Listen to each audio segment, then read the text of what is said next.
Ok.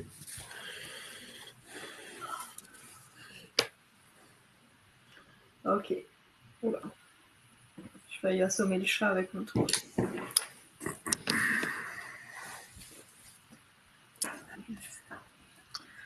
So. Oh, on est quand même une petite. 1, 2, 3, 4, 5, 6, 7, 8. On est une dizaine.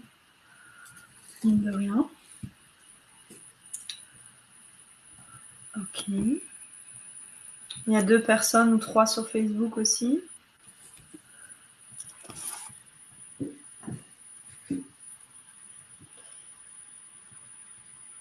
Oh bah. Tu as un bruit chez toi, un sifflement. Ouais, je sais pas ce que c'est. Je l'entends chez toi aussi. Je sais pas pourquoi ça vibre. Ah, c'est un siffle. Je suspecte que c'est mon ordi qui a beaucoup trop chaud. Parce qu'ici, il n'y a pas de bruit. Hein. Ouais, mais le ventilateur, je peux rien faire. C'est ton Je ventilo. pense. Parce que ici, ça fait du bruit, on se croirait à l'aéroport. Ouais, ben, c'est celui-là. Ah merde. Ouais, je sais pas pourquoi il pète les plombs. Là. Ok. I think we should start. No, the last thing. Yeah, no worries. All in English. Yeah, in English, yes. The event It's is in English. easiest for us to speak French or. Preparation is easier in English, in French for us. Yeah. Okay. I just make the last post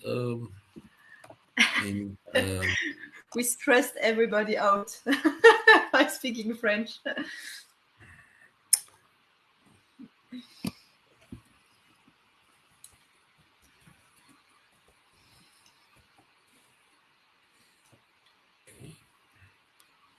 Yeah, sorry if there is some noise. It's my computer. It's too hot. Okay. Good. So, welcome everyone. I see only new names here. No names I know. That's also new. That's good. So, thank you for taking time to join us for a conference about a sad topic, which is depression, but we have maybe a solution to offer. So first, who we are and why are we able to talk about this? So this you have 3 out of 4 team who are with us, and first time Patrick will be also. He's the silent person tonight, but not silent on our everyday management. So myself, I'm François Alpes. I founded Neurofeedback over 10 years ago, and quite interested in everything which is neuro-based and how working on the brain can help make a change in life. Then Melanie is a neuropsychologist for more than 4 years now with in the team and from University of Strasbourg. And now the latest team member is Lou Rees Melendez, also from the University of Strasbourg, neuropsychologist, who's actually doing training sessions, neurofeedback with one of our clients upstairs. Okay. So we are based in Luxembourg. We are in the Silver Square Liberté. It's a quite fancy and cozy co-working space, which is accessible. So this is where where you can find us if you want to see us or if you want to do sessions or brain maps or whatever with us. One specificity which people are not used to is we don't have a secretary to respond to calls. So if you want to talk to us, you have the choice between writing us email. The email address is below downstairs here, infos@Neurofeedback Luxembourg, or you can ask on our website, free teleconsultation, where we'll reserve time and space to talk privately about your needs. Just about the logistics for tonight. So I think most of the people are used to webinars and video conferencing and things like that. But a small reminder, this event is recorded and will be available on Facebook after the event has finished, and a few days later also on YouTube, our YouTube channel. You have down on the right side, you have a chat window, which is really useful because you're all muted, so you cannot talk directly. But if you have questions, remarks, things which you want to tell us, you can write them in the chat, and there will be moments where we'll go into the questions and feedbacks. Don't hesitate to do that. Yeah, Okay. I see. I was just about to add that the chat is not on YouTube. The things that is recorded and on YouTube is our camera and the diapositive. So you can write whatever you want in the chat. You won't see anything on the web. It's just we're together. Yes, and I see someone who tells us make sure that the participants will not be Yeah. exposed. It's absolutely anonymous, so you don't see who else, and the participations will not be printed or listed on Facebook. Just that's normal. Yes. Okay. What do we do? We do what is called neurotherapy, which is quite a new term. This is about brain mapping, so measuring what's going on in the brain, measuring your nervous system, which includes sleep quality and nervous system state and everything. And this is the first step. Our mantra is you can only change things if you measure them. And then comes the third part, which is the interesting part, is how you change things with neurofeedback and neuromodulation and photobiomodulation.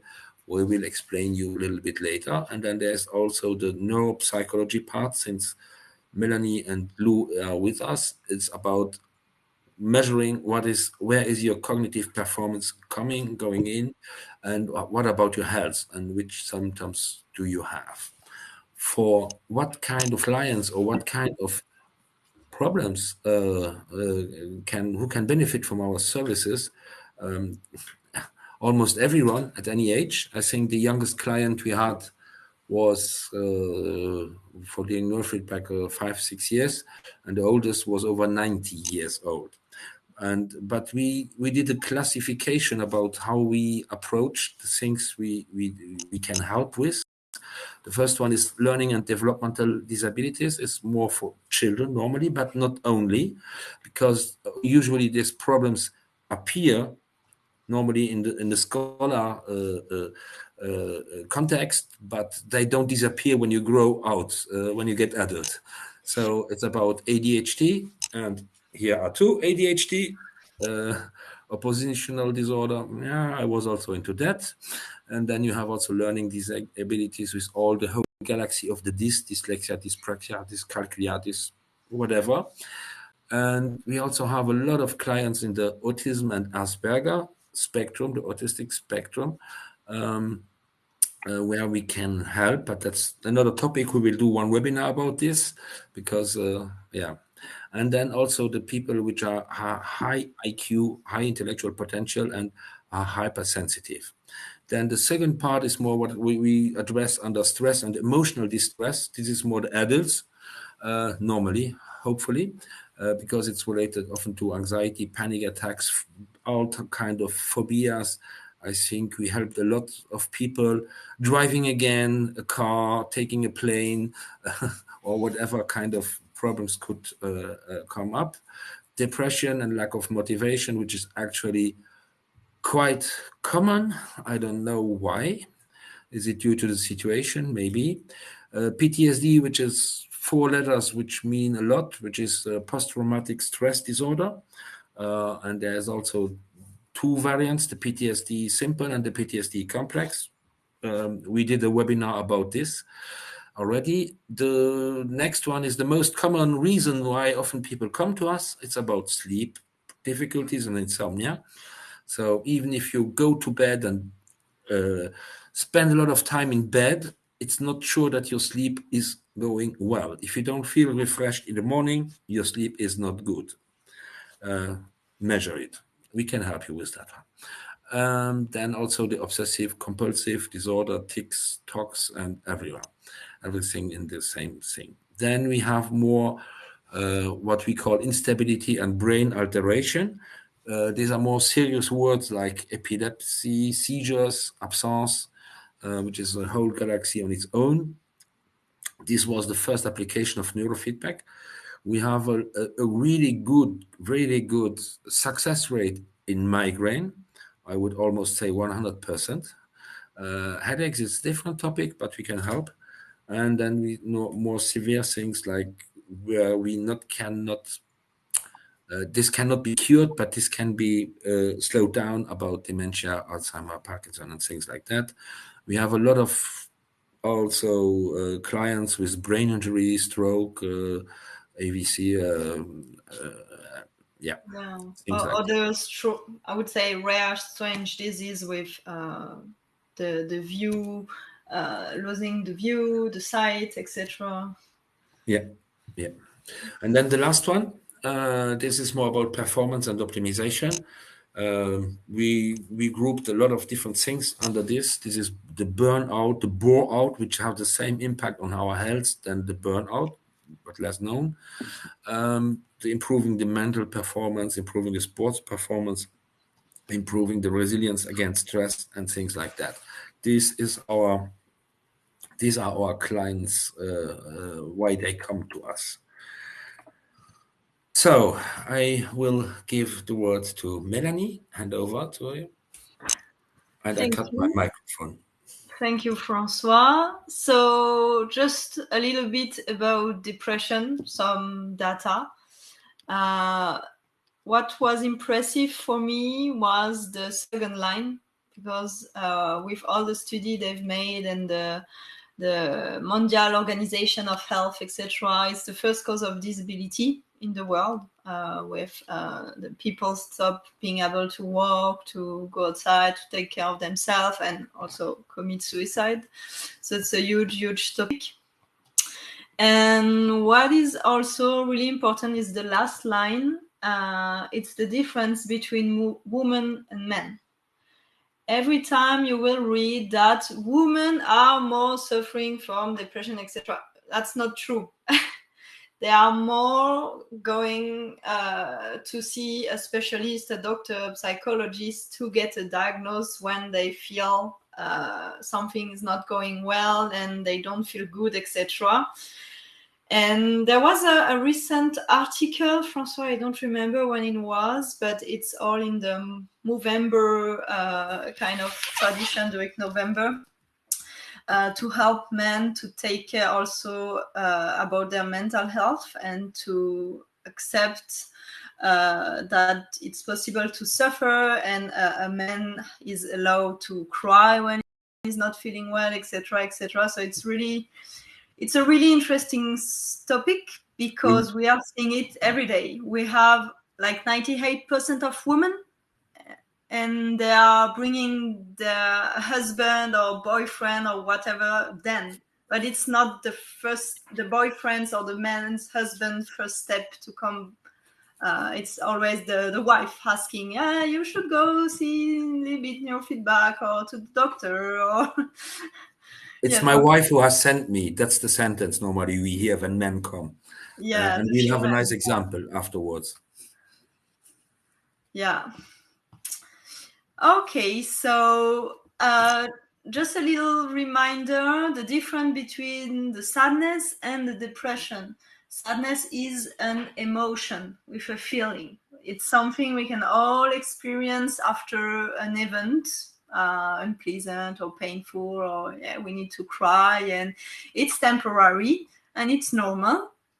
But when it becomes like you feel it every day, and it's going, you're feeling deeper and deeper and deeper, then you totally forget why you were sad. Then it's a problem. because that's, for example, that's the mood we can go for a day, for a week, up, down, and it's totally normal following the event we have in our life. But depression, then, it is way more serious, because it has nothing to do with just being late. That's what I heard a lot of time.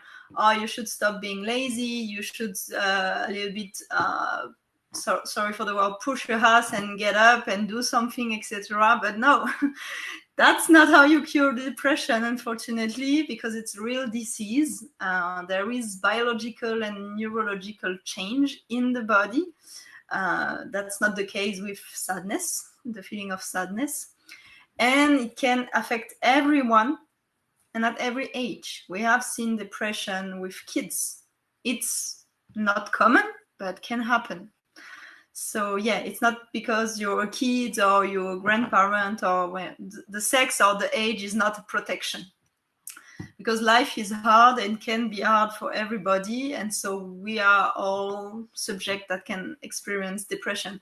What is really important is prevention, trying to identify before it gets worse, to act and to do something to help you before going too down. So if you feel someone in your family, in your friends, is not feeling himself or well, etc., help him reach some professional, because I always it's hard to know how to help relatives. So that's what you can do. There is a lot of symptoms in depression, feeling empty inside. But what is the more common is the loss of interest in activity you were doing before, and you were having pleasure, I don't know, to walk in the forest, to go to do some, I don't know, walk with your dog, etc. And then you don't feel you're like, no, it was good before, but now I don't care. I don't feel pleasure anymore. Or I don't know, you usually love to cook some dessert, and now you're not doing it. How your eating habits, your sleep habits, everything in your everyday life will change. And you can be slowed down or excited. Sometimes anxiety is the friends of depression, and they can mask one each other. So they are sparring partners. One leads to the other. Yeah. So it's not so. Most of the time, depression is the end of when you have anxiety for, I don't know, 20 years. Then you can at the end your system is just shut down and go into depression. You don't want to, I would say, fight or manage anxiety. So depression can be in symptoms of something else. It's not 100% the cause or the diagnosis, the big topic. It can be symptoms of something else going on. Anxiety, burnout, PTSD is the more common. A lot of people come to us with a diagnosis of depression, and they are doing therapy and they are doing medication, and it's helping or it's not at all, and they are a little bit lost, and then they discover they have a trauma, and then it all makes sense. And so when you identify properly the cause, you can act and do something properly for what you have, and then you can go and move on. But if the diagnosis is not right, you're just going in circles. One point is burnout and depression is not the same. And why can we say that? Because we measure the brain and we see it in the brain. And definitively it's not the same. But you have a lot of common symptoms. And trauma also. Yes, PTSD is really. But can also be concussion, can also be a physical head trauma. Exactly. I forgot this one. Exactly. So depression is something. I know people that at the end are unable to walk out of bed, to brush their teeth, to drink water, to eat. They just like staying in the bed or in the couch and no energy. barely to breathe, and that's the reality of severe depression. So it's something serious. We need to take care and to listen to people. So there are a lot of risk factors. So family history with predisposing Family events. history also includes genetics. Yeah. If there are, and there has always already have been a question about that. Is it genetic? The genetics. If you have parents, grandparents who had depression, the chances are much higher that you can get it, but it's not automatic, and it's not. It's not. There's not 100% correlation between that, but the chances are much, much higher. But it's not only about genetics. Also, people coming from a really healthy family, I don't know if that exists, but I've heard about that. And you can still develop a depression based on chemical things, based on things that happen in your life or whatever. Yeah. What is helping is you have also positive predictive factors that can help you protect yourself, like health. If you take care of your gut by eating well, if you do some activity, if you take care of your mental health, if you try to lower the stress, if you have a huge resilience, that's something personal. So there is also on the other end some protective factors. Sometimes people go through all these risk factor, and they have a long list of things that explain why they are in depression. Sometimes it's just an event. It's not that's what I say always, it's not a race. It's not like you have more than me, than it can, even something that feels small to you, and even that is like, oh, doesn't bother me, can affect really badly someone else. Doesn't matter. So Same people two people can live the same situation, but they can react completely different to it. yeah And it's not also direct. It's not that it's the week after. That can take weeks or months to build up. yeah and it's especially true with PTSD. Sometimes it's years after, and so we have sometimes people coming here and saying, I feel not well, but I don't know why. But then we speak, we try to make link, etc., and sometimes we found an answer, sometimes not. But sometimes it's something that has happened 20 years ago, and with accumulation of everyday life and small things up and up and up and up, then the vase is full of water and the drop just go whoop, it's too much now, and your system can't handle it anymore, and they say stop. Yes, and I think I would like to remind you of Robin Williams, the actor who just always smiling, and he was suffering from depression lifelong. So it's not when you see it. It's not when someone makes a face like that. That's it. It's depression. Depression can also be smiling face.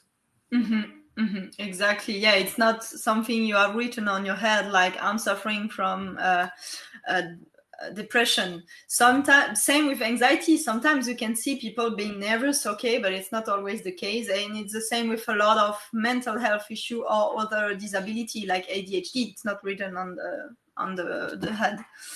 So there is also cognitive repercussion. That it's not of my part what we can see in depression. So it's a small list. It can be a lot of symptoms, but don't need to go into details. Most of the time we see that people are a diminution of productivity. They are more slowed down also.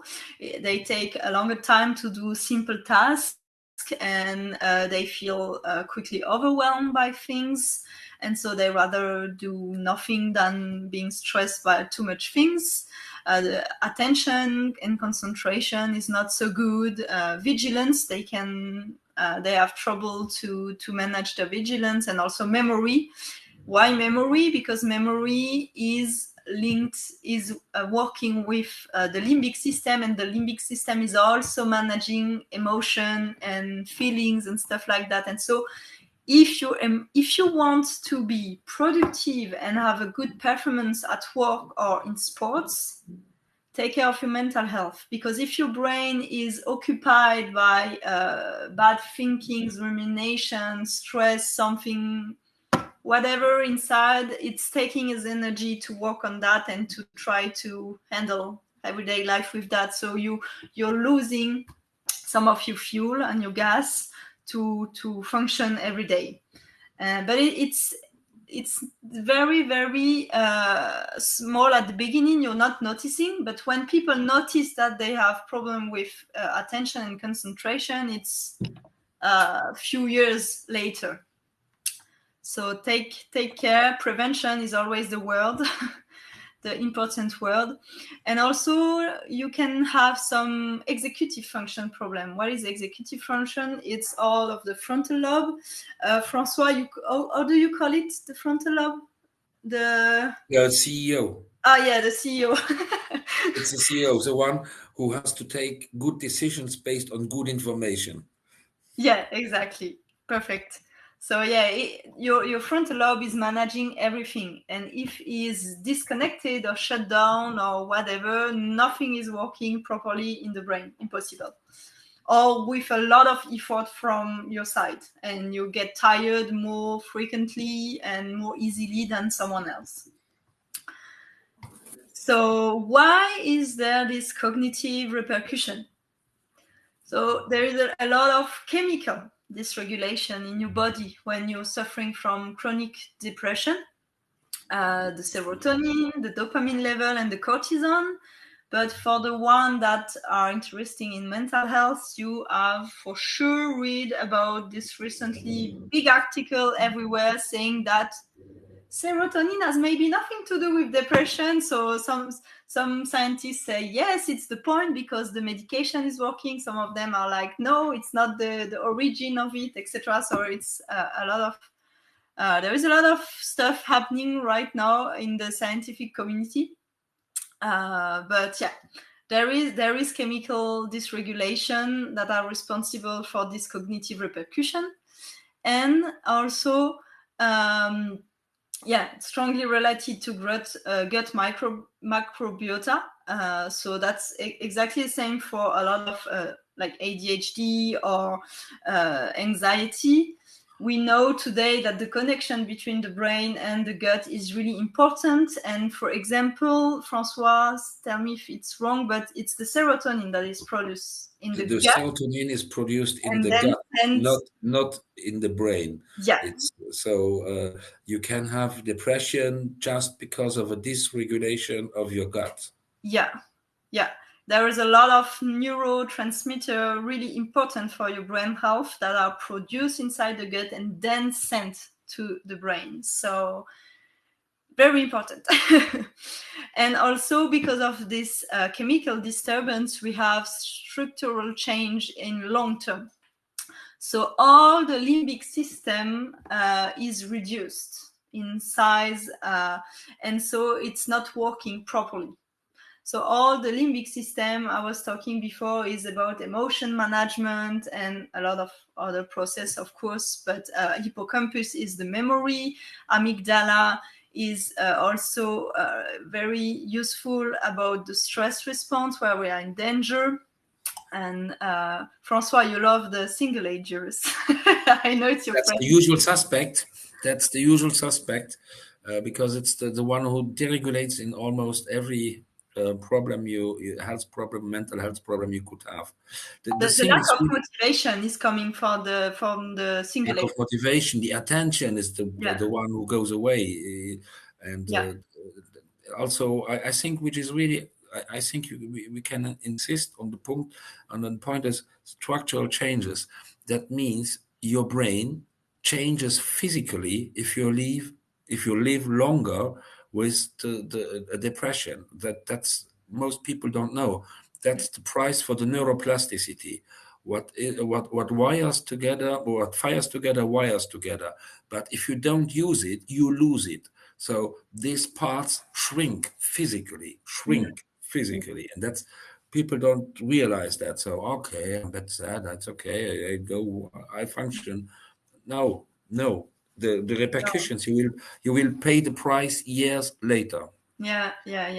Because when the gray matter is changing and reducing, that's really bad.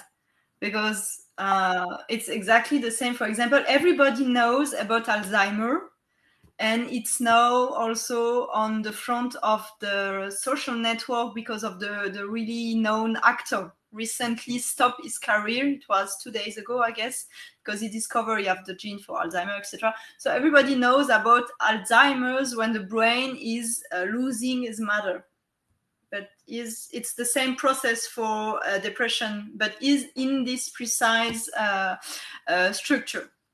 So it's not the same. You won't have what is better with, I would say, what is easier in this case compared to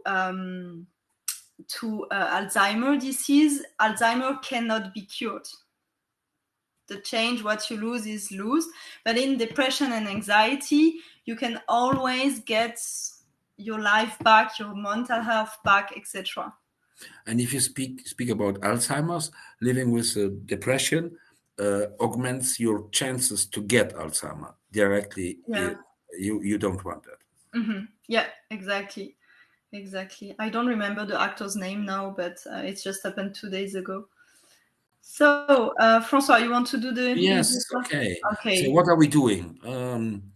The brain has two systems, how it works. The first one is the chemical one with the neurotransmitters, which is well known, but it changes often because recently the whole mythos, the serotonin dysregulation, has been proven wrong by the science.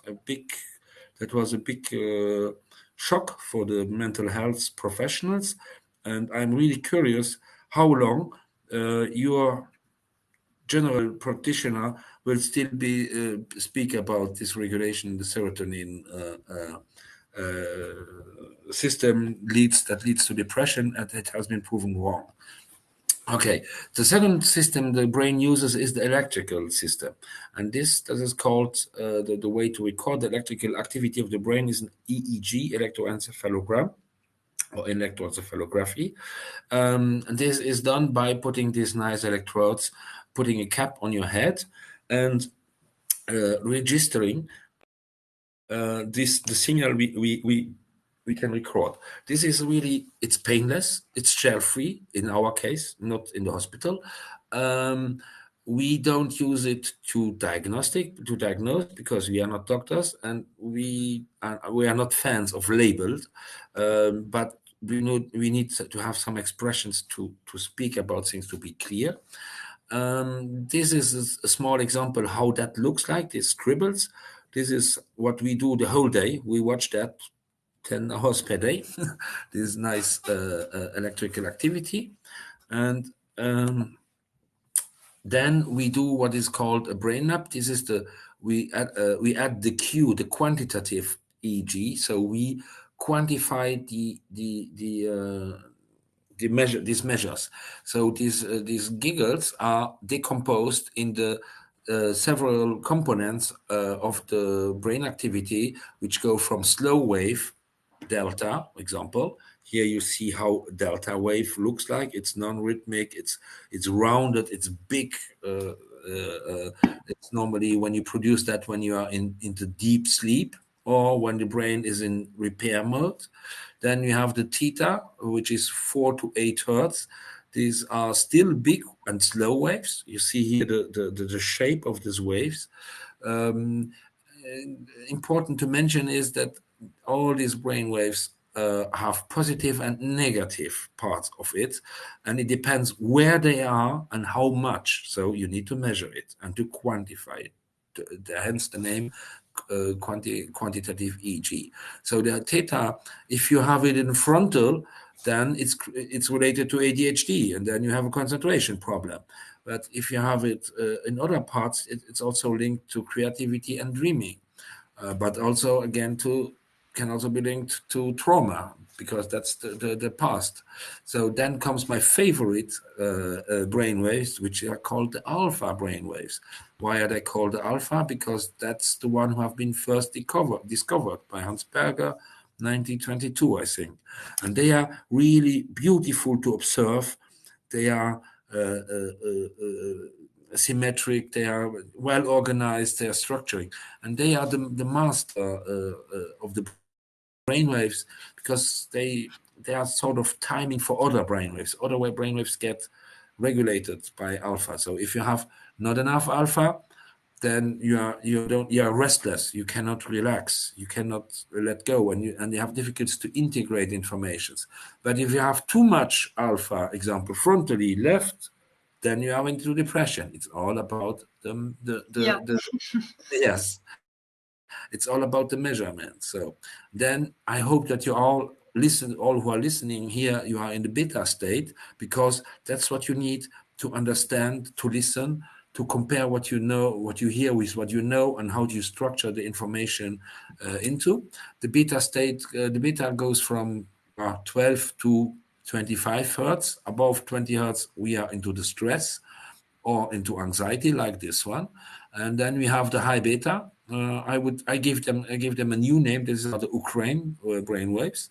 So before I was using Syria as example, but this is when your brain is in survival mode. It's fight or flight. So it's in survival mode. The problem is that is, again, everything is about energy consumption. This one consumes way too much energy. You could say that high beta consumes 10 times the energy of the delta. So if your brain is busy going into a hypervigilant state, then you have a lack of delta and theta, which leads to exhaustion, like here illustrated. These color codes, this is what we see in our brain maps, in the QEG, the reports, where we see exactly what is going on where. Yeah. We have a good question, Francois. Yeah, we have a good question. I like that question. What is normal? Who decides what is normal? Normal is the norm. It's not the same. I can assure you I am not normal. Melanie, are you normal? No. No. Okay.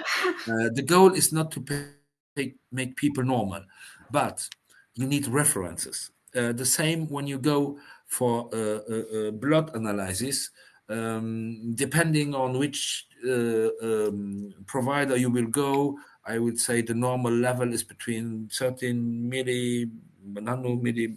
13 and 140 for vitamin D, for example, in the blood. It's good to have a reference. So we are using different normative databases.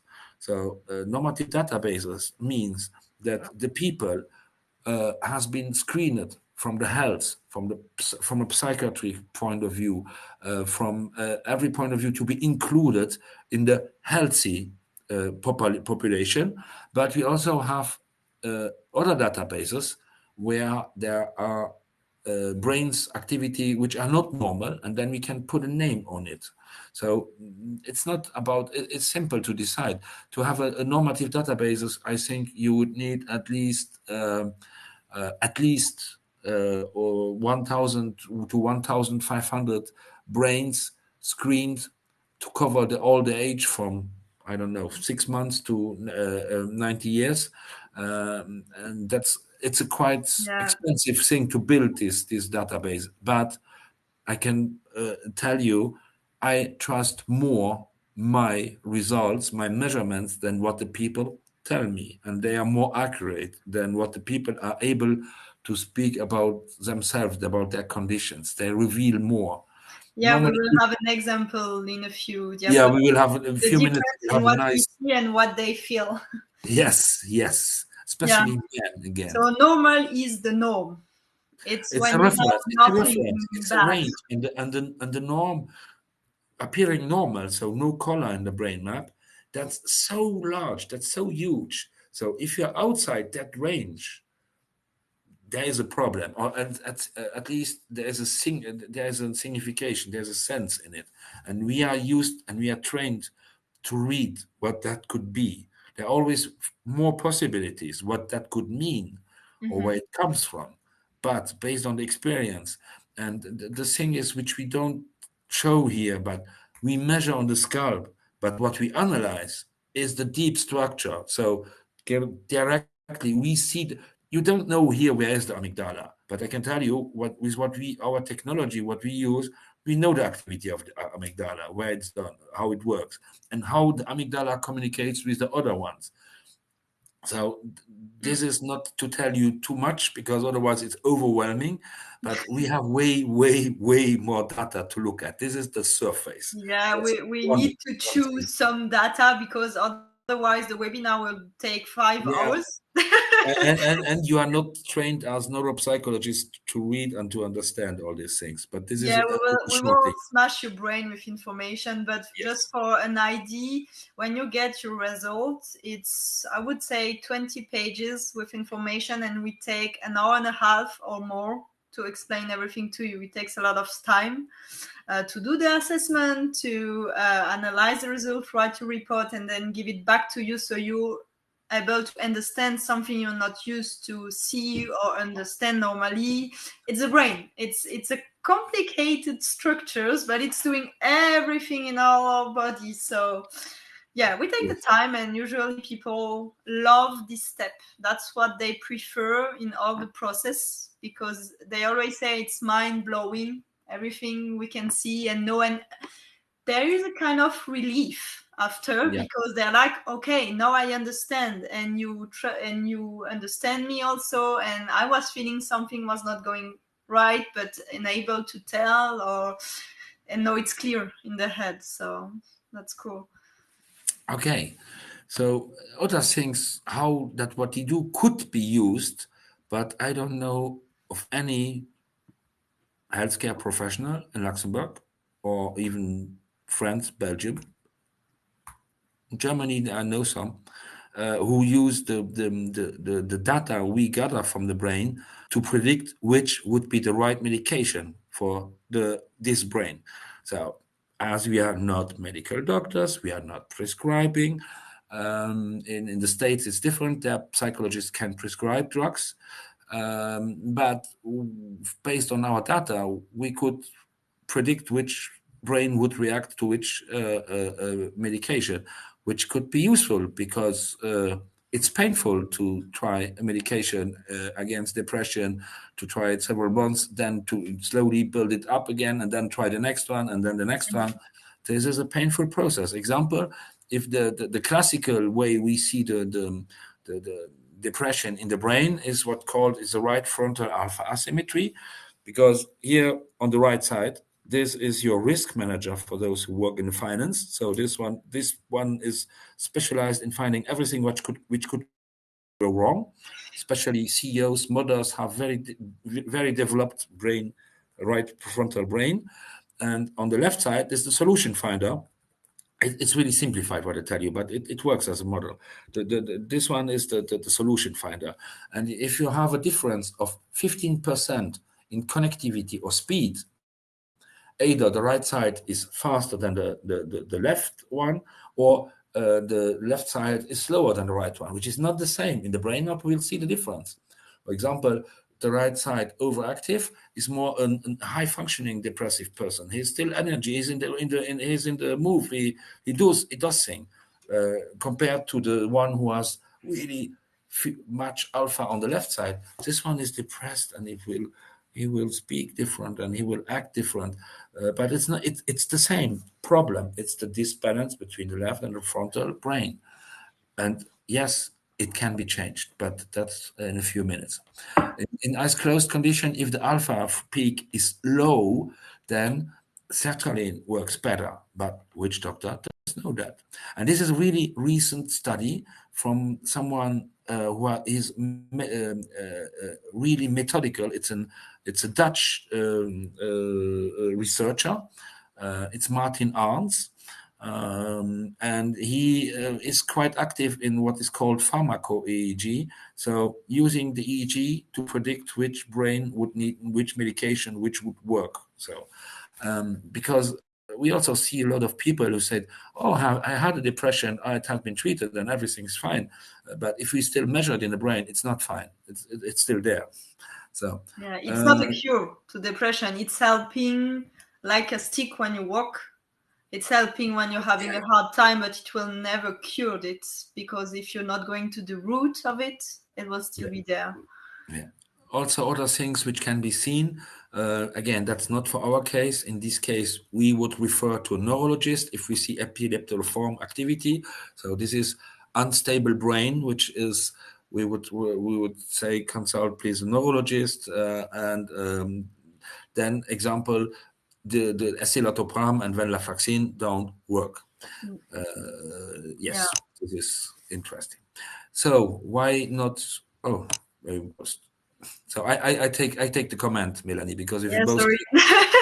it doesn't work. So yes, yeah, it's a pity that it's not more common use, because it's solid science, it works, it has been proven, it should be more useful. But the problem in science is that the EEG, which is really a not expensive technology compared to a functional MRI scanner and things like that, it should be used more often to to find the right problem and the right solution.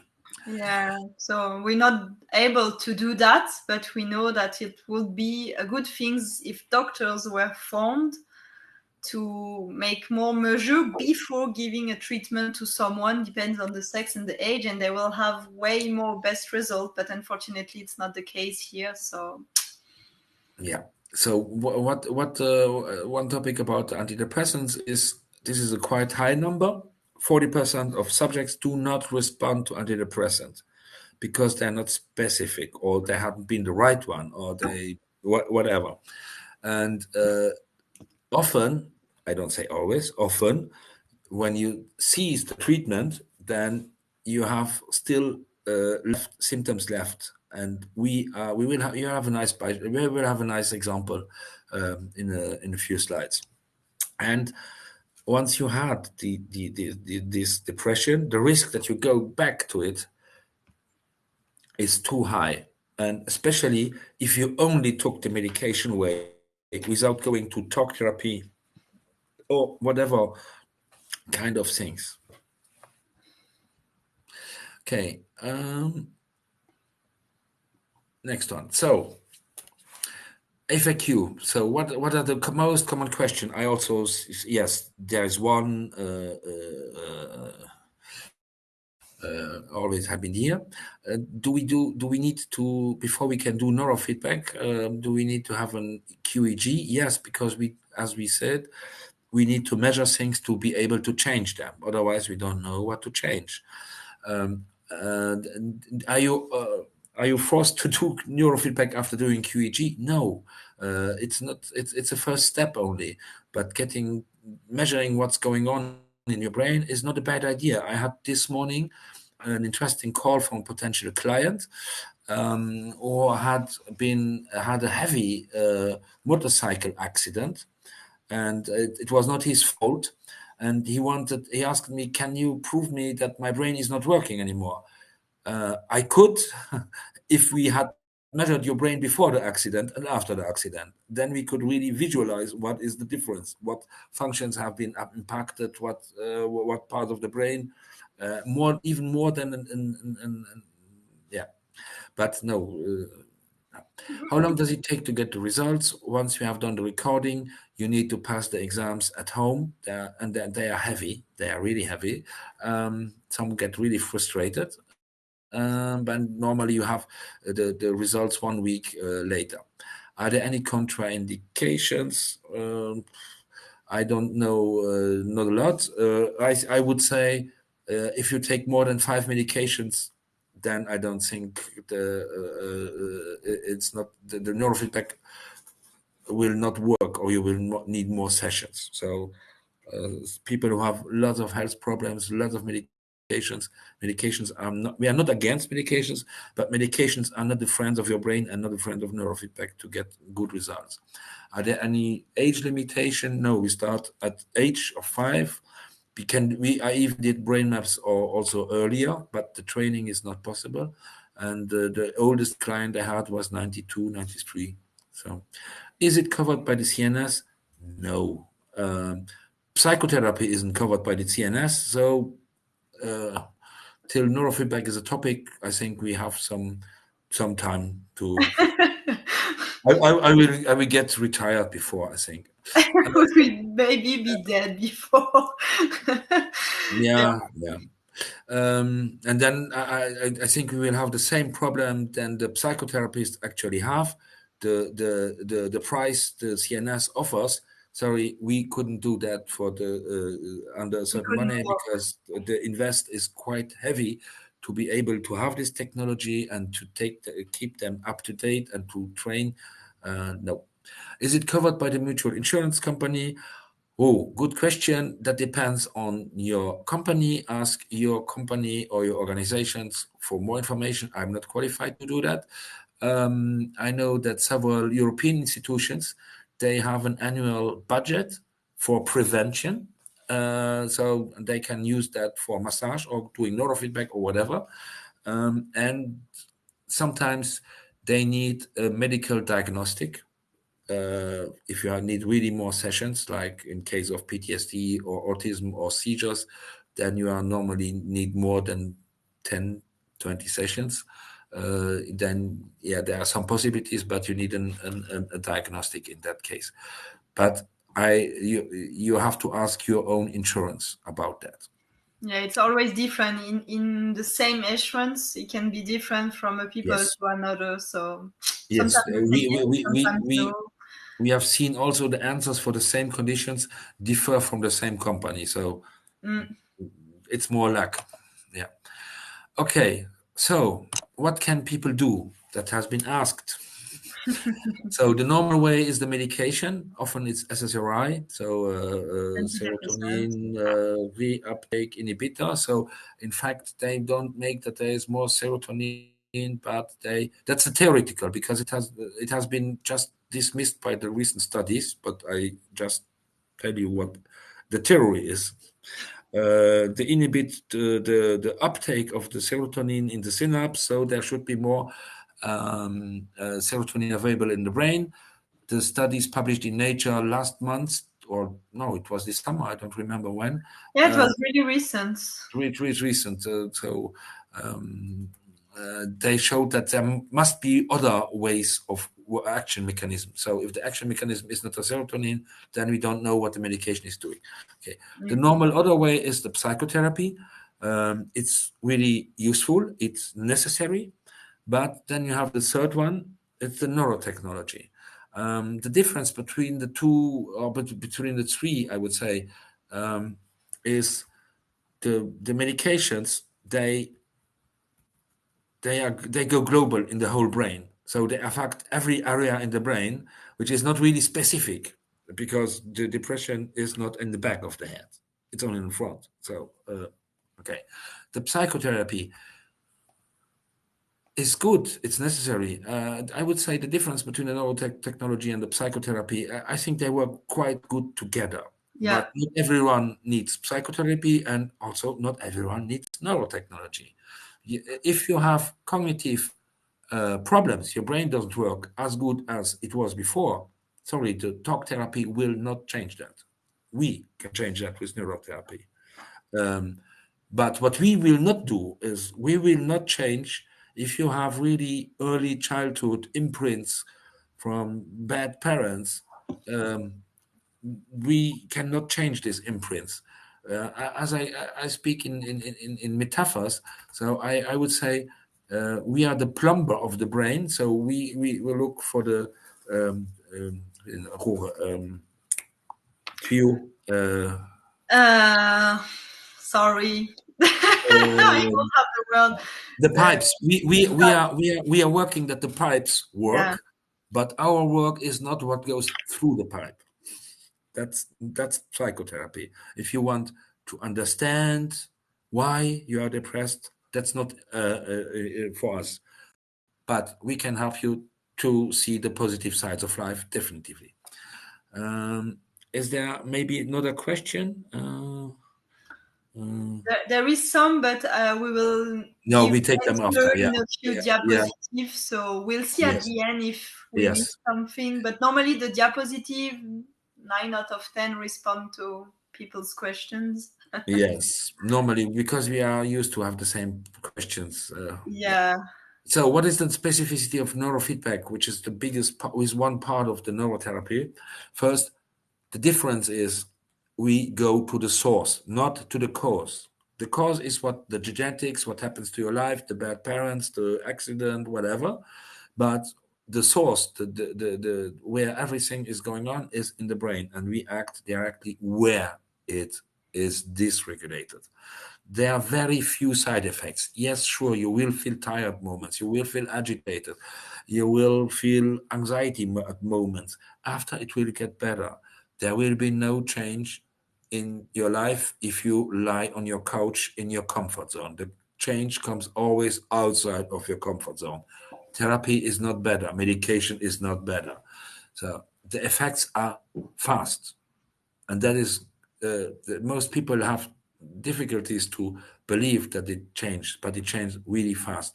Anxiety is even faster than depression, so that's direct. Yeah.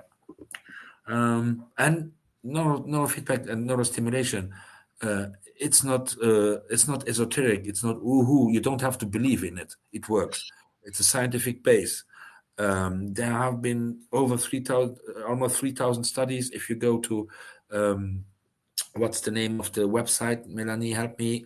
Which one? PubMed, which is Oh the yeah, biggest, the publish the PubMed. all the scientific article with Yes, PubMed. yes. There is other one, but it's the main. This No, is the main. well, You will find almost 3,000 studies. Not all will prove that in everything, because not every study is well done. Can give you some examples at one moment. um, yeah. But so now maybe how does it work, the mechanism, and how does it feel like for the client? What is the view from the client? What does the client, yeah, how does the client live this experience? Melanie, please. yeah. So what? How does it look like a neurofeedback session? So first, disclaimer: there is different neurofeedback type of neurofeedback. Neurofeedback is a generic word, but there is I don't know how many now. There is the infraslow, the Loretta, the I think more than 10 way to do neurofeedback, the techniques. So what we are doing is something that Francois has built up. He has tried many things and has made many school and stuff and formation about neurofeedback and all the device, and we have choose everything that is working well together and helping us to have result way faster than other setups sometimes.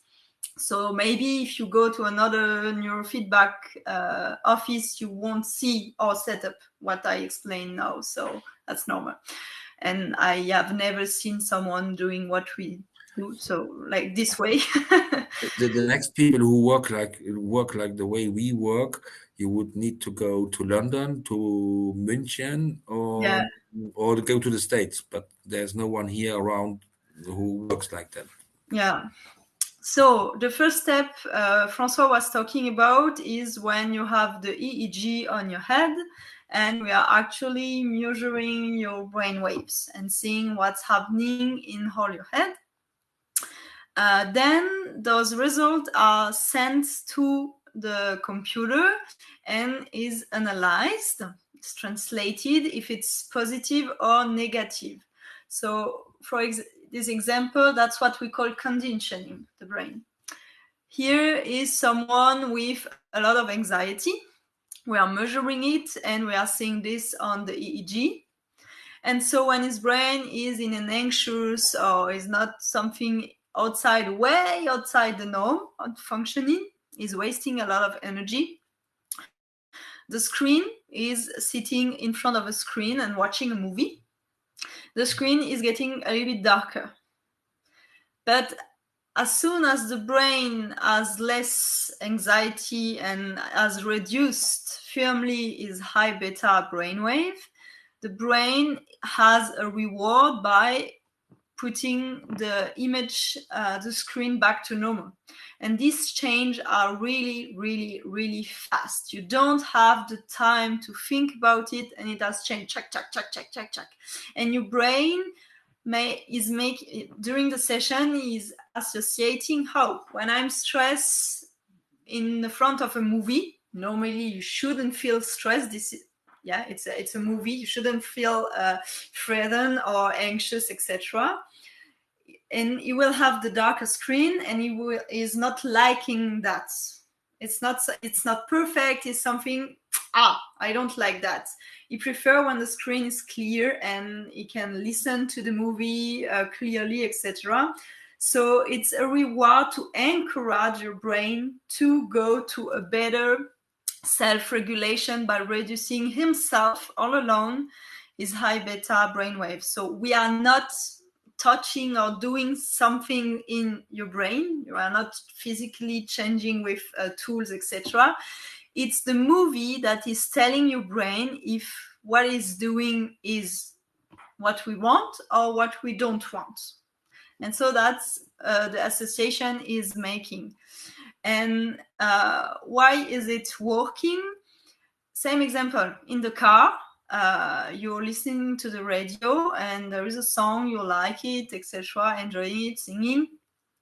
But as soon as you hear some noise, random noise, and the music and you is not so perfect, etc., the first thing we do is changing the station, even if we still listen to the music and the radio. And it's exactly the same with your brain in the screen. You don't like when it's a little bit darker. And it's all this feedback, like, yeah, do that, no, don't do that, yeah, do that, no, don't do that. That will encourage himself to have a better self-regulation. And this process, the conditioning, is something we are using in our everyday life to learn something new, even if we are 60 years old and we try to learn something.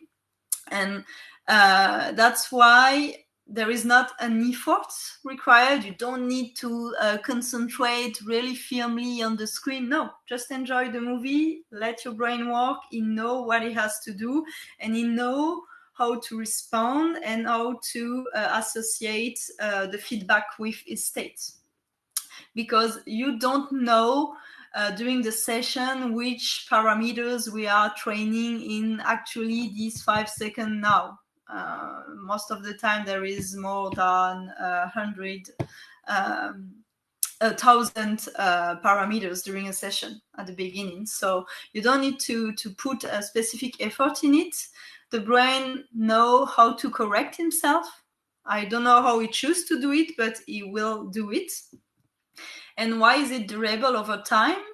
It's because it's a new learning.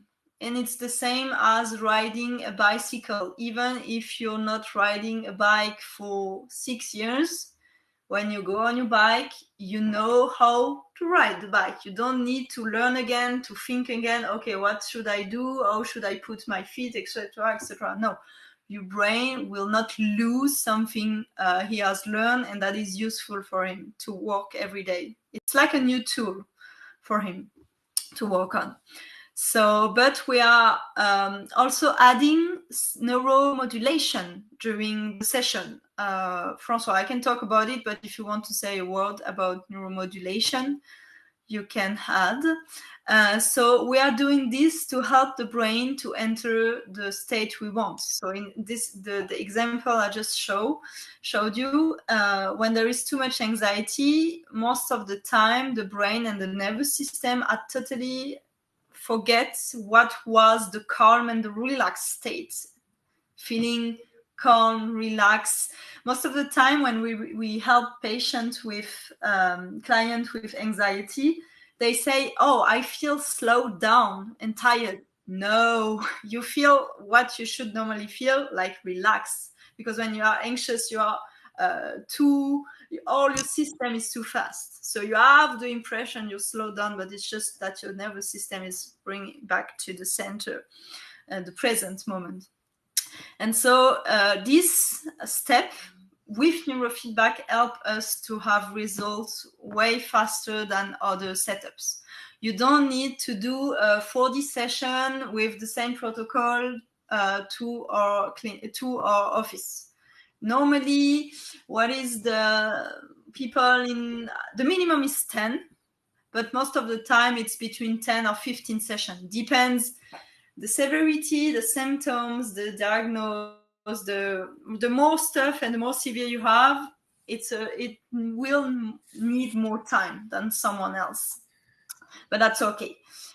So the stimulation is basically applying a frequency to your brain. I can do this, Melanie, if you want. Okay. Go. I like the neurostimulation. Yeah, I know. The neurostimulation, it's really to understand it's two complete different modulations. The neurofeedback, as Melanie explained it, it's a conditioning, it's operant conditioning, it's a learning effect. The brain, by repetition, learns to do it in its own. And then the neurostimulation is where you put something in the brain, and we have lots of different modalities we use to stimulate the brain to do something else. This is the really, by combining the neurofeedback where the brain learns, we precede it with neurostimulation before, because we put a few minutes only, that's enough, the brain in the state where we know you will feel better if you don't have this alpha frontal left. If it's gone, you feel it directly. It's you will feel light, relieved. If you put the brain in that state a few minutes, and then by neurofeedback, your brain learns to keep and to stay in this state, then fantastic. That's why we get fast results, even because in the literature, normally you need a lot more sessions before you get these results. So how does it work? The brain, for example, here is doing beta waves on the right side, not on the left, on the right side. So his whirring part is overactive. He sees more problem than solutions. Then we will stimulate that part with a slower alpha, for example. But we measure, so we know exactly which frequency is needed. And then the brain mimics, depending on which modality stimulation we use. We have light through the eyes. We have intracranial light. We have magnetic waves. We have electrical stimulation, not electroshocks. And we can combine that all together. Some people, they have a lot of things in the head. So when we do that, when we inject, we stimulate the brain with a lower frequency. The both frequency meet, and the brain will mimic what we inject. And the rule is simple: give the brain what it needs the most, what it has the less.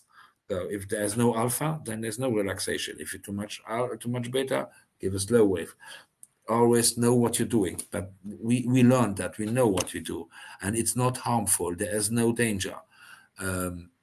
So then the second step is the brain will adapt. Then we have a synchronization, and believe me, you will feel it. So what are the different modalities? How does it look like? These are, for example, the magnetic wave stimulation, which is called pulsed electromagnetic field. It looks quite big, but just to give you an idea, one of these magnets has less magnetic field than your iPhone. Your iPhone is stronger than that, but you don't have any control what the frequency, which frequency your iPhone emits. I can tell you it's above 2,500 hertz. I wouldn't put that on my head. Okay, but we have control of the frequency. Second one is electric stimulation. So because the brain works electrically, if we induce low electrical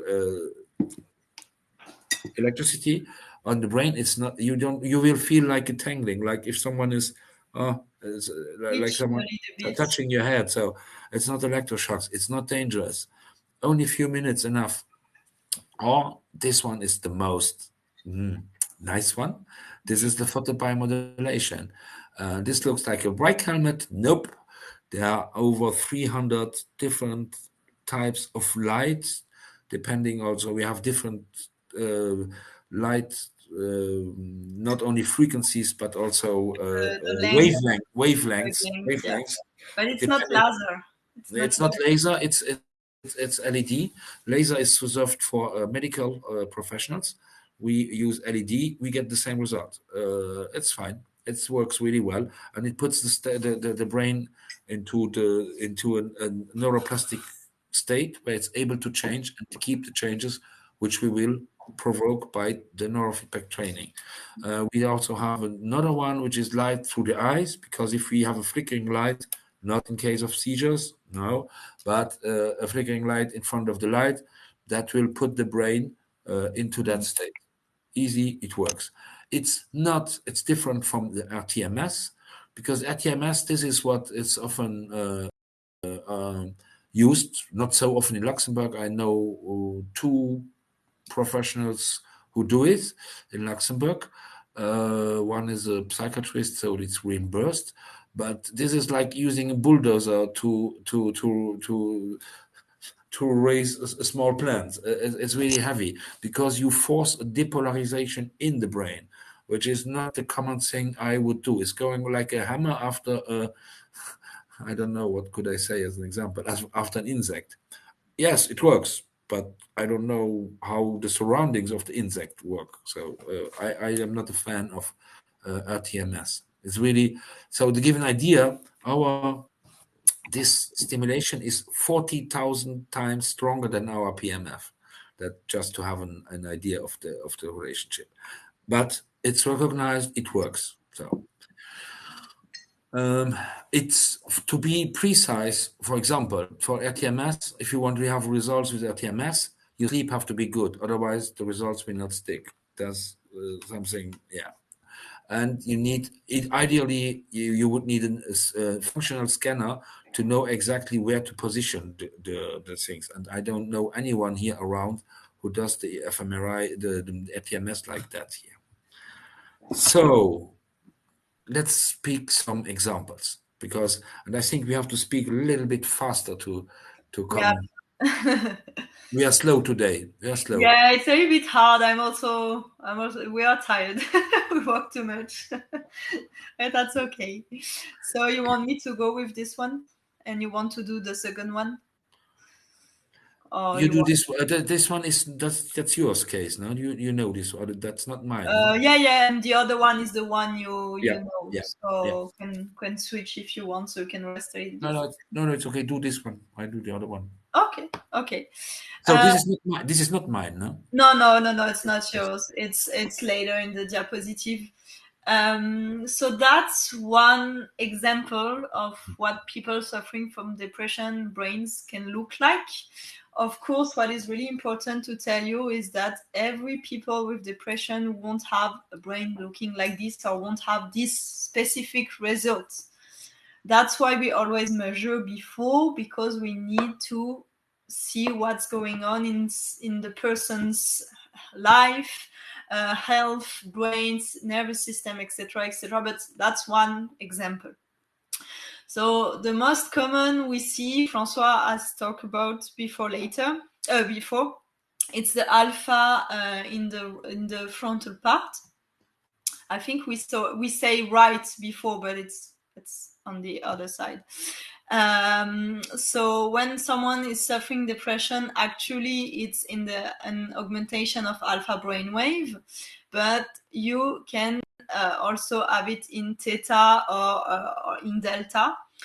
The slower in the brainwave we see it, let us know that the person is suffering from it for a very long time.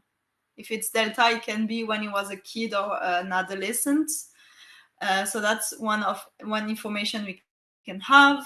It's someone having a lot of rumination and difficulty to fall asleep. Sleep is not good, so is lacking some theta and delta brainwaves here. And also his frontal lobe is totally disconnected. Here you see the currents. Currents is an indicator of connectivity between all the brain area.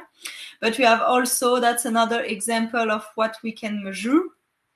In the EEG, for example, there is a mood score to see. The global measure is the mood score good or not, and what are the symptoms that the person is presenting, is it a low probability to suffering from agitation, or he has a high probability with his brain state to suffer from rumination? And that's what we see here. There is rumination. So that's more of a probability side, but that's another measure we can do. So that are the main parts. And what we see after the session, so for this person, it was after 12 sessions. His mood score has improved, and also his brain is totally different now. So there is still a little bit of stuff here, but that's not the point with neurofeedback is not to have a perfectly white brain everywhere. It's not possible, and it's not important to get everything perfect. What we want is the client is coming, he wants to achieve and to go to, he has a goal, he has an objective, and we help him get to this objective. If we see something like a little bit of alpha still lacking, but it's not a problem in his everyday life, why touching something that is working? That's not the point. He wanted to get rid of the depression, the rumination, and get back to a good sleep quality. And after 12 sessions, it was achieved.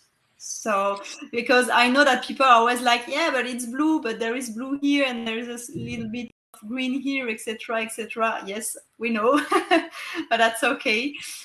We will not make you normal, because normal doesn't exist. It's a concept. Yes. Yes. So that's after 12 sessions. First time and last time it was here. Yeah. So, but we have, as said before, we have 20 pages like that of changing we can measure, but it's too long and it's not going inside the webinar, so the slides are too small for that. But that's one of an example. But there are also another one that Francois can show. Yes, but it's just the QEEG, no neurofeedback for the moment. No neurofeedback. But that is an example which happened to us this month, and it was quite the perfect illustration of Movember. I don't know if you have heard about that. There's a tradition to let mustache grow in your face because of mental health. Because for men, I thought it's specific to us that we have 9 women for 1 man client. This is the ratio. But then I discovered that it's not true. It's the whole medical field, the whole healthcare. Because men want to perform. They have no problems. And the one thing which really shocked me was that there are way more women who try to commit suicide, but there are way more. I think if I remember right, 9 times more men who die from suicide. Yeah. So they are way more productive and effective. They reach their goal. So. And women, okay. So the men specifically have the tendency when they come to us, the either it is, oh, my wife has sent me. This is this case. I will go back to that, or oh, my performance has declined. Bring me back. I want my performance again. So and this one is an interesting case. It's it presented as an mid-40s gentleman. We had his daughter as a client. We had then the daughter, after seeing the results, that the daughter, the mom says, oh, I think I could need that too. Once the mom was a client, then she says, I think I have to send you my husband. But there are things going on. And then, so I met the husband, never saw him before, not really met him before. I met him once before. Then was a really smiling person, really friendly, positive, active, fine, everything, working in a challenging sales position in the industry, and really about performance. And it's only once we started going into the details that we discovered a lot of things. And for example, yeah, he likes to do mountain bike on the weekend, but when he goes high intensity. This is what saves me. Oh, okay. Yeah, but oh, I have to tell you, last time I did that, I had to stop in the forest and I had to sleep 2 or 3 hours in the forest before I could go back to the to go back on the bicycle. Okay, your sleep has degraded. The performance have degraded. No, don't agree because we did the neuropsychological test. But the first, I think I showed the neuropsychological test first, and then I show you. Yeah. This is the kind of the test we do also compare. Not only we measure the brain, but we measure the output of the brain. So he said, "Oh, my performance have declined." I said to him, "I would be happy to have those performances. I would be happy because I don't have this." Yeah. Uh, A lot of and he tests he is really, really, really good in the cognitive test. Always on the blue side, it's higher than every day that a lot of people's performance. So Yeah. this man is performing really well. Just one or two things which are normal. The rest is way above the norm. So, and what does his brain look like? So he was the typical sentence, I need performance and my wife has sent me. Okay. What is interesting here? We have here on the left side, you see the eyes open. So yeah, if I look at the first row, you see a lot of blue. Blue means underactive. So the general energy in the brain is really, really low. It's exhausted. Okay, that doesn't feel nice. But if I look eyes closed, whoa, and then afterwards he said, "Oh yes, oh I had depression years ago. No, I didn't go to any psychotherapist. I took medication and then it went away." No, not really. I still can see it, and it's not only from actual because we see here we see the slow delta on the left. So could it be that your mother was depressed also? Yes. How do you know? Because if we see the depression in the delta, then it's often comes. It's not genetic. It's more about the 9 months of being the baby in the womb, and because the baby feels the same, eats the same, everything is that it's one. It's not two humans. It's one in the beginning. So um, yeah, but he doesn't feel it, and he keeps busy the whole time. He needs challenges, he needs competition, go go go. When he does sport, it's full, it's not low, but the body begins to send him signals, and he ignored during 2 or 3 years the signals. It was again his wife who said, you should go and have but he doesn't want to hear what I told him. He was not, and still hasn't started the neurofeedback, because I told him this is not only for us. You need, in this case, there should be a blood test done, and I want that the doctor makes a checkup, because this is not only neurofeedback. Because I think he's high functioning, but he's really way down. The brain is exhausted, the depression is there, and but he still delivers. So why should he stop? Here is the same data, a little bit differently shown with another view on the data. The temporal lobes are blue, deep blue. We call that frozen. They are offline. There's no more emotion regulation. That's why he's intensity seeking. Oh, thrilling, action, action. And the depression is only eyes closed. It's not felt. He doesn't feel it. He doesn't want to feel it. That's why he goes into action. Or maybe it's some little bit alcohol or something. I don't know. I don't remember all details.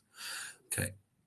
So this is an interesting case who really, it shocked me. And I had to go to be really direct with this client, that he gets the message to take, you have to take care. You have to stop. Your body has sent you a lot of signals. You did ignore them.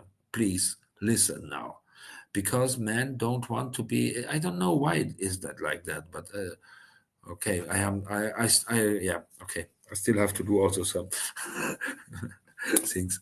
Yeah, just an illustration of how it looks. I would like to. Oh, yeah, just the last thing about this case. Okay, guess why his daughter came to us? His daughter came to us because she wasn't failure tolerant, because she was rigid and perfectionist. She couldn't stand any deception. And where does it come from? I have no idea, but I would suppose that he's part of it. Not consciously. I don't think that he ever, because he was a really good father, but unconsciously he transmitted this. You have to be performing. You have to be on the edge, always the best. Bam, bam, bam. Yeah, yeah. But his daughter was not quite really good success. That was one of our success stories. Good. So enough cases. How does it work for people who want? Because some of the questions, um, Patrick is answering and Melanie is answering the questions. So I go on. So what is the process? How to work with us? The usual first, not before the first step, is you can book a free call on the phone where we have time to speak about your specificities. We cannot resolve here in this public video conference specific questions. That's not really ethical. So we can book a phone call and then we can talk about your specificity, your circumstances. Then the next step is you book online because our services are self-service. So it's not like a hospital where you call, there's a secretary who gives you an appointment. No, you go to our website, you choose the service. This is the case is cognitive tasks with health questionnaires sent by email. You book that. You have to pay for it to get it accepted by card, and then you can choose the right moment where it fits between your schedule and our schedule. So included in this is the second appointment and the analysis of the data, that because we need to start with the measurements. Then once we gave you the result and you agreed on what we tell you, because there needs to be an agreement between us and there needs to be a fit. We don't take every client. If we feel, I refuse clients, for example, who were in a burnout state because of work and then came to us, hey, make me fit again. I need to go back to work. No, I won't do that. No, because that's not healthy for you. So there needs to be an agreement what is going on and what we see. You don't have to agree on everything we tell you, but major things, yes. Then you start the active part is training and stimulation. The minimum, and that's a program, it's really to take it serious. We don't want any tourists to try out neurofeedback. We don't have time for that. That's a loss of money and loss of time for us. So if you engage, it's a process. It's 10 sessions where we do several things in a certain order. We know what we do and how it works. If you want results, follow our rules. It works. You don't follow, the results are different. So normally it's one session per hour, per week, which lasts 1 hour. But we also have regularly people coming from far away. We had someone last month from Paris who did 10 sessions in a week. That's not for everyone. Talk to us first before you book that.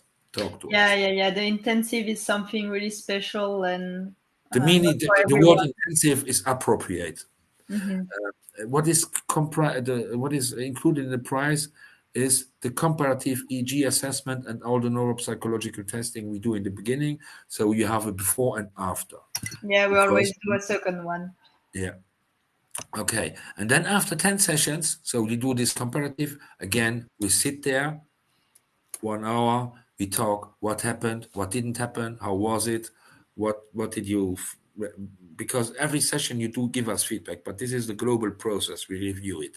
And we also need feedback from our clients to get better and to learn these things. Then after 10 sessions, it's up to you who decides. Oh, I need a break. I want to integrate. Oh, I'm fine with like that. Or no, I want to continue. I want stability. I need more things.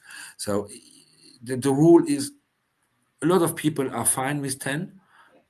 Some people like what we do. Some people call it the massage of the brain or the maintenance of the brain. Okay, that's okay. But the first, when you begin, it's a program, 10 sessions. We do certain things in a certain order, and then you can go on. We have a special offer for those who came today. So we have a price reduction for the first initial assessment, the QEG, the brain map. So all the thing we nice images we showed you and the tests. What is important is we don't give you the results if you don't do the tests. If we don't have the 3 elements, we need 3 elements. Oh, we have a visitor. Yeah, she was crying at the door. So we need to give the good results of the brain, what is going on in your brain. We need 3 parts. We need our measurement. We need the cognitive tests, and we need the neurocognitive, the symptom questionnaires filled out. Once you have the 3 elements, we then give the results. So there is a code. Where is the code? One more. Just next, yeah. Next slide. Yes. So the code is SAD 2022. It's valid till the 18th December to buy the brain map, but you can use the brain map in January, for example, if you believe that 2023 is more important or whatever reason you have. You are not in Luxembourg or whatever. Yeah, the date is the day you buy. try to use it on the platform, but not the date of when you want to come to do the assessment. Yes, you have to buy it to get the discount. You have to buy it before the 18th of December and then afterwards. So how much is the brain map? So the brain map is $495, but the price will go up when, Patrick? 12th December, the price will go up. So afterwards, and so you get the brain map, the 2 meetings and the analysis for €395. What does the neurofeedback cost? If you take a 10 session package, what we recommend, you are around €140 per session. If you book the sessions individually, it will be way higher. Yeah. Okay. Just before going to the questions, I want to make 2 announcements. These are the next topics we will treat. The next one will be the 14th December. Will be in French about the cognitive decline, dementia, Alzheimer, and things like that. And we'll speak a lot about photobiomodulation, which is quite interesting. In January, we speak about PTSD and how the body keeps the score, as my inspiration Bessel van der Kolk talks about. And in February, we will speak about autism. But you have all the replays, the conferences we did are available on our Facebook page, on YouTube page. And the second announcement is we are working hard, my dear Melanie, on the new website. Oh, that's why, baby. It's taking so much time and effort. You don't just imagine, but it's coming soon.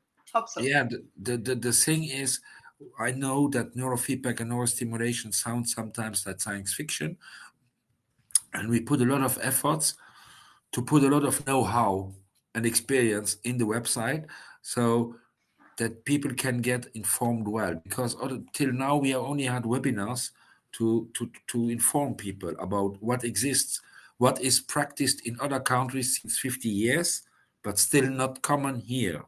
So yeah. Okay. Is there spread the word? Yeah. Is there other question? I think. Okay, we begin from the end. So autism in English, we will do it, but one after the other. So first in French, and then I know it's a huge topic, and there is not a lot of solution for autism. I worked more than 3 years with association and parents and stuff like that, so I know. But yeah, we're working on that as soon as possible. Don't hesitate to reach us if you need, I don't know, some help with where you can go for specific, if we can recommend, sometimes not in every subject, but sometimes we can recommend you some people or some association or some stuff. If you are interested in the more scientific understanding, books reading, we have a database huge or in every languages we can give you for every topic. I'm guessing, yeah.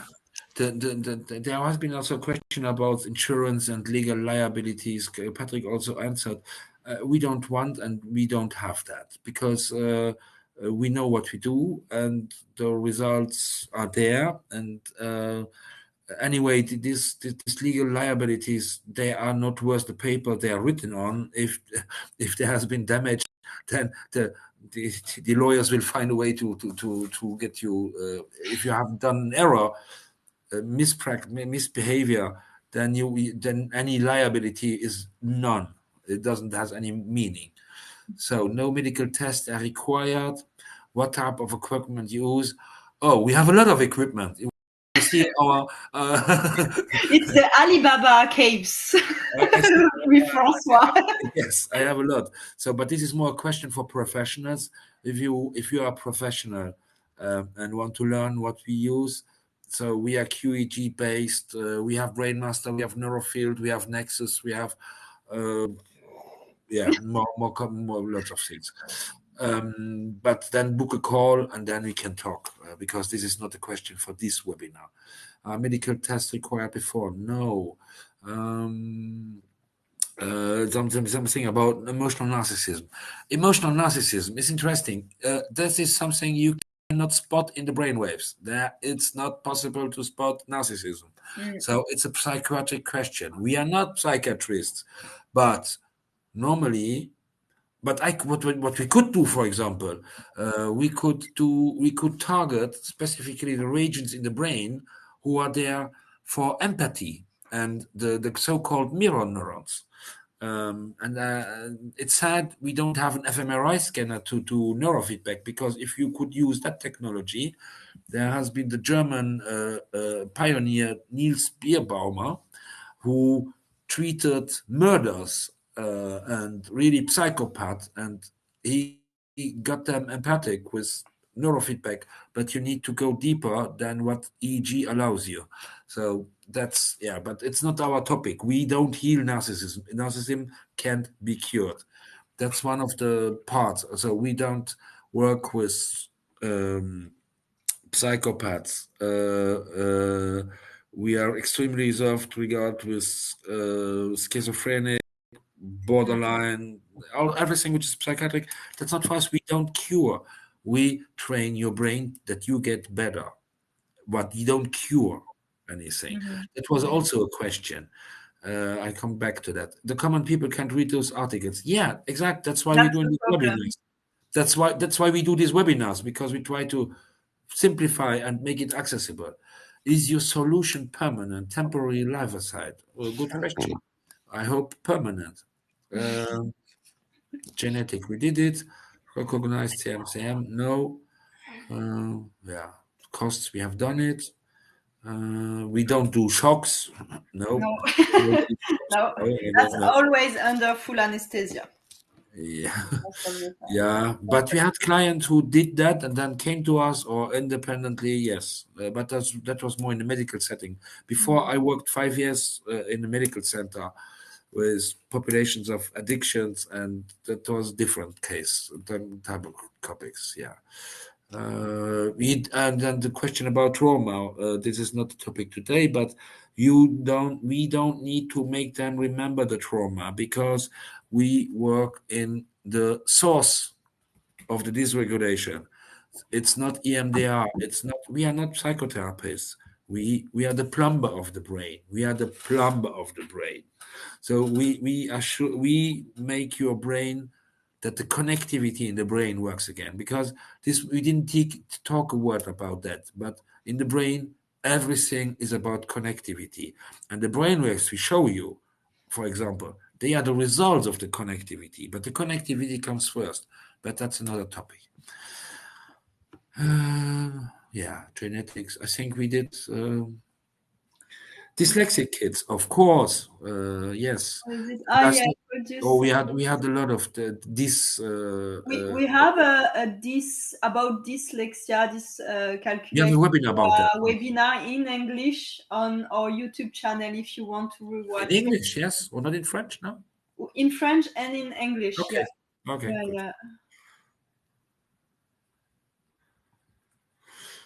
I don't like the word curing.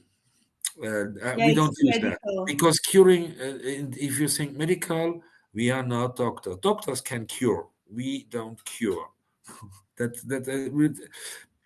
But what we do is we can train your brain to be more resistant and to have less symptoms. That's He the gets difference between out. curing. He get out of the state he is, and he regulate himself better by himself, and so you have less risk to suffer again from depression, anxiety, and stuff like that. You have more resilience. For example, I will only speak for myself. I was having trauma and ADHD and dyscalculia. And I've done session on myself because when you're a psychologist, you always start with you first, taking care of yourself before trying to help people. It's really important. And it's been 4 years, no sleep issue anymore, no anxiety and panic attack anymore.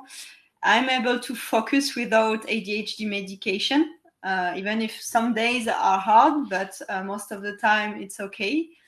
And even if during since these 4 years I've had difficult event in my life, so something that can make your system unstable, but I was surprised that I was able to manage in a good way those events and go past and go through grief and stuff like that very healthily way, if I can say like that. So that's what neurofeedback can do.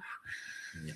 Let me illustrate what can be achieved, what I think all our clients tell us Yeah.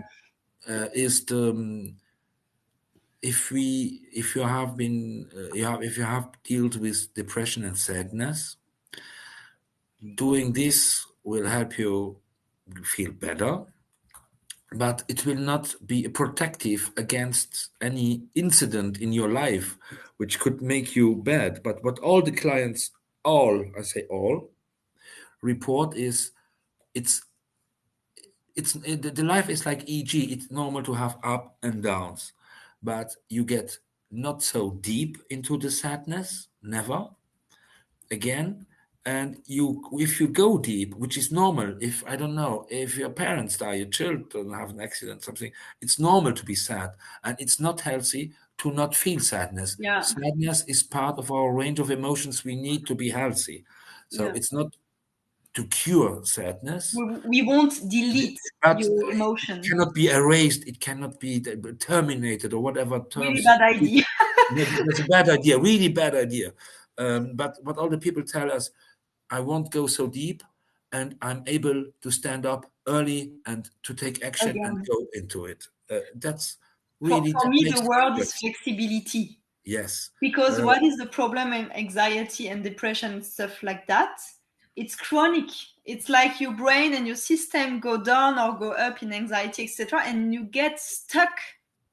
You can take back all your health and your brain system and your nervous system up by yourself, and you get stuck. And the neurofeedback avoid you to get stuck again. Flexibility, your brain adapts. Okay, I lost my parent, I felt sad, that's okay, then life continue, and I go back to the center, to the present moment. So yeah, je suis confortiste. I think I go back to Pierre about curing impulse and correct Mhm. connectivity. It's an interesting question, but uh, I don't like the term of curing. This is part of depression-like thinking. Good, bad, 0, 1. That's Yeah. that's Mhm. part of the no. The life is not black or white. It's millions of gray shades. Mm. So we make the light brighter. Yes, definitively. We will not make it white because white doesn't really exist. So, what did you comment about people that has recovered from PTSD? Congratulations. I call that survivor because again, I don't think you get cured from PTSD. This is a lifelong companion, I would call it. I know about what I talk. Can we not sure to be back to depression? No, because it's always PTSD is always a risk. PTSD is always, yes, you can have what is called reactions, but we need to talk again. First we talk, then we measure, and then we propose. We had a lot of PTSD clients, a lot, often misdiagnosed as GAD, general anxiety disorder, as depression. They come with that, or bipolar disorder, and when you look in the brain, it's not that.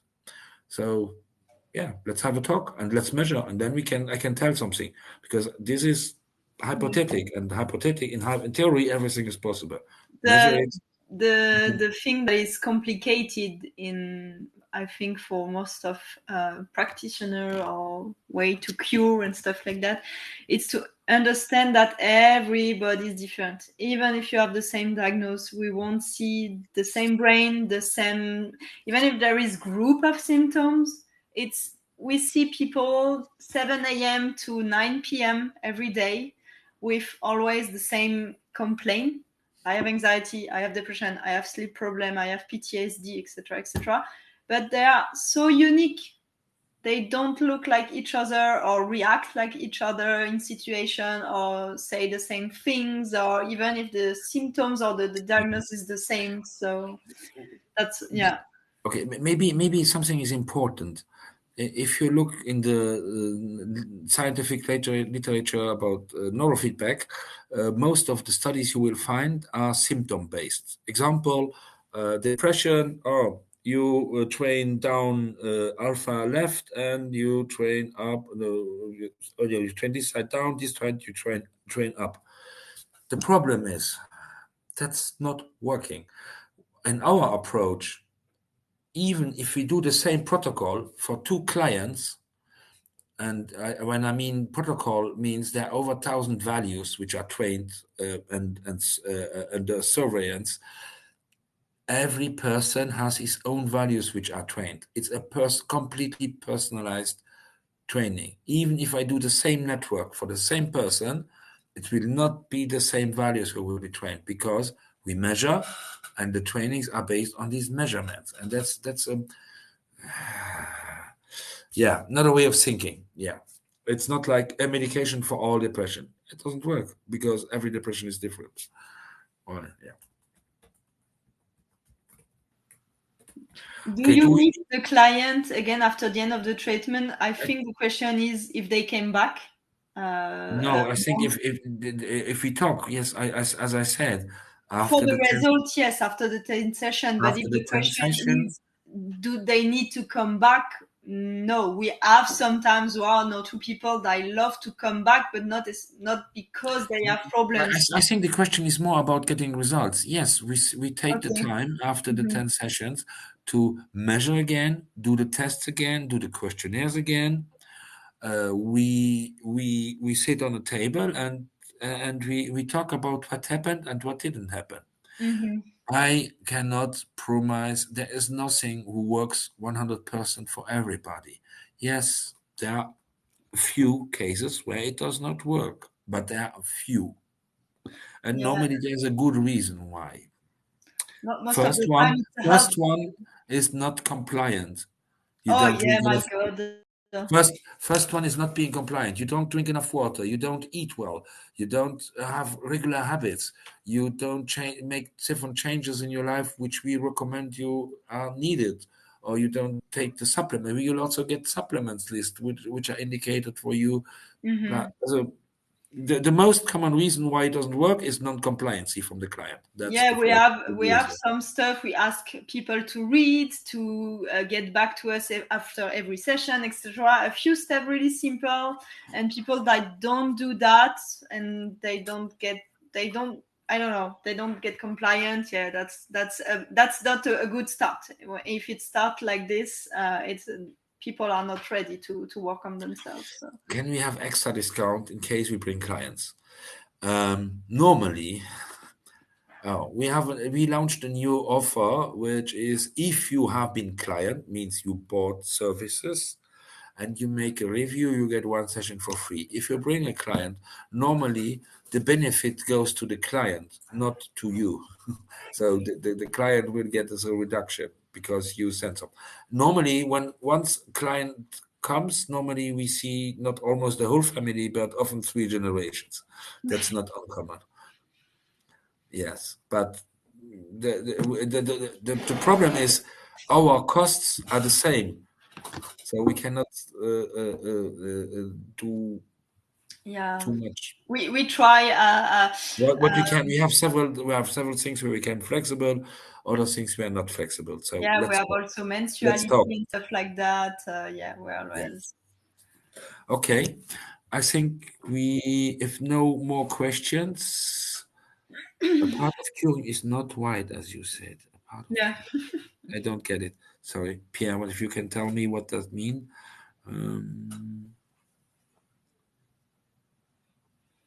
Okay. So I think the replay will be online on YouTube, I think, next week. Yes, and please, if you want to hear more from us, the best way is to like our page, subscribe to our YouTube channel, and like the video once it's online, and then you will get notified if something new is coming, and so like that. Yes, you can do only brain map. Brain map is really interesting. You will learn about yourself. You will really learn about yourself. Yeah, it's not an obligation to do the treatment afterwards. Sometimes you have clients that just do the QEG and have all the answer they needed, and they go. And Melanie, I think this message is for you. You were great. Thank you. Okay. Thank you very much. We were a little bit tired, but we managed to do it. I always hope that you don't need our services. I'm happy for everyone who doesn't need to come. Yeah, that's all right what we said. But unfortunately, COVID and everything's going on actually in the world is not helping at all. No. Yeah, stay safe, take care of yourself, and have a good night. Yeah. Bye-bye. Bye-bye.